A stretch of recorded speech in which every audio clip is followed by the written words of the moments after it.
बिस्मिल्लाहिर्रहमानिर्रहीम। आज हम डिस्कस करेंगे कि अनपेड सेलर क्या होता है। नंबर 1 है introduction. Unpaid seller means a person who has sold the goods for a price but price has not been paid to him. Unpaid seller से मुराद एक ऐसा पर्सन है जिसने नगद गुड्स जो हैं वो सेल की हैं, लेकिन अभी तक उन गुड्स की प्राइस जो है वो उसे पे नहीं की गई। यानी अभी तक जो गुड्स उसने सेल की हैं उसकी प्राइस अभी तक उसने रिसीव नहीं की।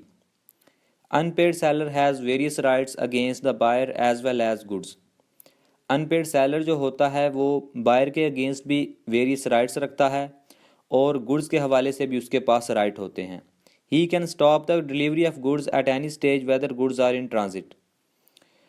और वो गुड्स की डिलीवरी को स्टॉप कर सकता है किसी भी स्टेज पे जब गुड्स ट्रांजिट में हों। यानी गुड्स जो हैं वो उसने अपने एजेंट को जो है वो डिलीवर की हैं कि वो बायर को डिलीवर कर दे, लेकिन अभी तक बायर की जानिब से पेमेंट नहीं हुई इन गुड्स की, तो वो बायर तक गुड्स पहुंचने से पहले पहले जो है वो उन गुड्स को उसकी जो डिलीवरी है उसको स्टॉप कर सकता है।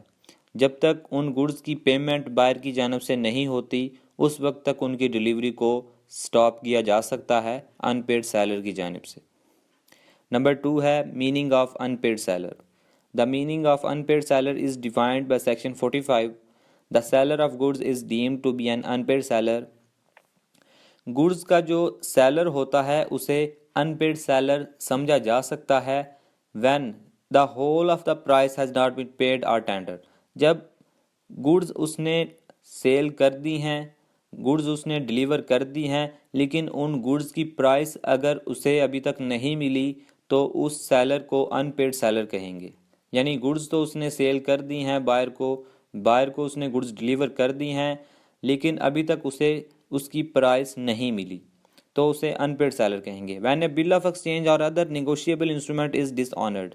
और अगर गुड्स उसने सेल की हैं और इनके बदले में कोई बिल ऑफ एक्सचेंज या नेगोशिएबल इंस्ट्रूमेंट जो है वो ड्रॉ कर दिया गया है, लेकिन अभी तक वो बिल ऑफ एक्सचेंज या नेगोशिएबल इंस्ट्रूमेंट जो है वो ऑनर नहीं हुआ, यानी वो डिसऑनर हो चुका है, तो इस सूरत में भी वो पर्सन, वो सेलर जो होगा वो अनपेड सेलर होगा जब बिल ऑफ एक्सचेंज या नेगोशिएबल इंस्ट्रूमेंट जो है वो डिसऑनर हो जाए।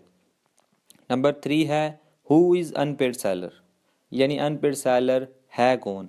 Who has sold the goods on cash basis and he is still unpaid.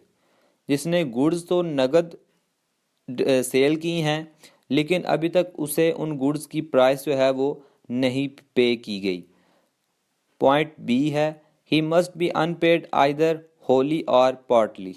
यानी चाहे उसे तमाम गुड्स की पेमेंट नहीं मिली या उसके एक स्पेसिफिक पार्ट की पेमेंट नहीं मिली तो वो सेलर भी अनपेड सेलर ही कहलाएगा। नंबर सी है if the price is paid through a bill of exchange और other negotiable instrument the same must be dishonoured. और अगर उन गुड्स की प्राइस जो है वो बिल ऑफ एक्सचेंज को ड्रा कर दिया गया है या बिल ऑफ एक्सचेंज या नेगोशिएबल इंस्ट्रूमेंट के ज़रिए जो है वो पे की जाएगी और वो बिल ऑफ एक्सचेंज या नेगोशिएबल इंस्ट्रूमेंट जो है वो डिसऑनर हो जाए तो वो सेलर जो है वो अनपेड सेलर कहलाएगा। यानी बायर ने उन जो गुड्स सेलर से रिसीव की हैं, जो गुड्स परचेज़ की हैं, उन गुड्स के बदले में बिल ऑफ एक्सचेंज या नेगोशिएबल इंस्ट्रूमेंट जो है वो ड्रा कर दिया गया है और वो बिल ऑफ एक्सचेंज जो है वो डिसऑनर हो गया है और अभी तक सेलर को उनकी प्राइस नहीं मिली, तो इस सूरत में वो सेलर जो है वो अनपेड सेलर कहलाएगा। इसका पॉइंट डी है he must not refuse to accept the payment when tendered. और जब उसे अगर अमाउंट गुड्स की पे की जाती है, ऑफ़र की जाती है और वो इनकार कर देता है तो इस सूरत में वो अनपेड सेलर नहीं होगा। यानी जब गुड्स परचेज़ की गई हैं सेलर से और बायर जो है वो इन गुड्स के बदले में प्राइस यानी पेमेंट की सूरत में, मनी की सूरत में उसे ऑफ़र करता है और अगर सेलर उसे अभी लेने से इनकार कर दे तो वो अनपेड सेलर नहीं होगा, बल्कि जब उसे प्राइस उन गुड्स की दी जाती है तो उसे फ़ौरन एक्सेप्ट करनी चाहिए। अगर वो एक्सेप्ट नहीं करता उस प्राइस को, उस पेमेंट को, उस मनी को, तो वो अनपेड सेलर नहीं होगा। He must not refuse to accept the payment. उसे पेमेंट को एक्सेप्ट करने से रिफ्यूज़ नहीं करना चाहिए व्हेन टेंडर्ड, जब उसे ऑफ़र की जाए उस पेमेंट की।